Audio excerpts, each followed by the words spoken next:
আসসালামু আলাইকুম সবাইকে। আজকে অন্যরকম একটা ভিডিও আপনাদের সঙ্গে শেয়ার করতে যাচ্ছি। আশা করছি ভিডিওটা ভালো লাগবে। প্রথম থেকে ভিডিওটা দেখতে থাকুন। তো আদা রসুন প্রত্যেকটা সংসারে খুবই দরকারি আর খুবই প্রয়োজনীয় একটা জিনিস। এই আদা রসুনগুলো অনেকেই অনেকভাবে সংরক্ষণ করে থাকেন। তো আমি কিভাবে আমার বাসার জন্য আদা রসুন সংরক্ষণ করে থাকি সেটাই আজকে আপনাদের সঙ্গে শেয়ার করার চেষ্টা করব। আর আদা রসুন পেস্ট করার সময় ছোটোখাটো কয়েকটা টিপস ফলো করলে খুবই সহজে আদা রসুনগুলো পেস্ট করা যায়। তো সেগুলো কী কী চলুন দেখতে থাকি। তো প্রথমে ব্লেন্ডারে যখন আমরা আদা রসুনগুলো ব্লেন্ড করি তখন আমি প্রথম ক্ষেত্রে যেটা করতাম, ব্লেন্ডারের প্রথমের এই জগটা একদম ফুল করে আদা বা রসুন দিতাম। সেই কাজটা না করে যদি ব্লেন্ডারের জগে হাফ অংশটা আদা বা রসুন দিয়ে তারপরে পেস্ট করা যায় তাহলে কিন্তু খুব সহজেই হয়। যে দেখতে পাচ্ছেন আমার আদাটা খুব ইজিলি ঘুরছে এবং কোনোভাবে থামছে না। তো এভাবে করলে খুব সহজে আদা পেস্ট করা যায়। আর আরেকটা যে কাজ যেটা আমি করি সেটা হচ্ছে আদা পেস্ট করলে প্রচুর পরিমাণে পানি বের হয়। এই আদার পানিটা দিয়েই আমি কিন্তু বাকি আদাগুলো পেস্ট করি। আমি এক্সট্রা কোনো পানি ইউজ করি না।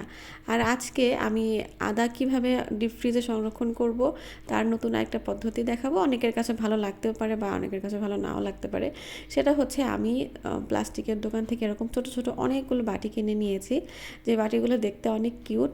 তো সেই বাটিগুলো আমি এখন সুন্দর করে ক্লিন করে নিচ্ছি। আর চিন্তা করেছি এই ছোট ছোট বাটির মধ্যে আমি এখন থেকে আদা রসুন সংরক্ষণ করব। এতে করে খুব সহজে যখন যেটা প্রয়োজন নিয়ে নিতে পারবো। বড় বক্সে আদা রসুন একসঙ্গে রাখলে যেটা হয় বারবার ডিপ ফ্রিজ থেকে বের করা, সেটা খুবই আনফ্রিজ করা খুবই একটা ঝামেলার বিষয়। তবে এরকম ছোট ছোট বক্স থাকলে যখন যতটুকু প্রয়োজন ততটুকু ইউজ করতে পারবো। এখান থেকে 2টা বক্স আমি নর্মাল ফ্রিজে রাখবো আর বাকিগুলো আমি ডিপ ফ্রিজে রাখবো ভেবেছি। এতে করে অনেক দিন ধরে আদাটা ফ্রিজে রেখে সংরক্ষণ করে ইউজ করা যেতে পারে।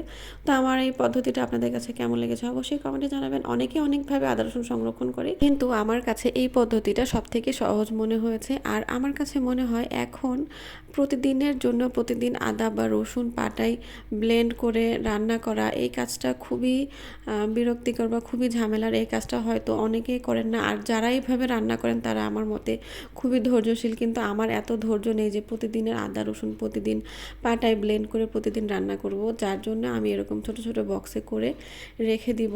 আমার মতো গৃহিণীরা যেহেতু দিনের অর্ধেকের বেশি সময় রান্নাঘরে কাটিয়ে থাকি, তাই রান্নাঘরের কাজগুলো একটু সাজিয়ে গুছিয়ে করলে সেটা আমাদের নিজেদের জন্যই আরামদায়ক হয়ে থাকে। আর নিজেদের কাজের সুবিধাটা নিজেদেরকে গুছিয়ে নিতে হয়, এটা আসলে কেউ কাউকে করে দেয় না।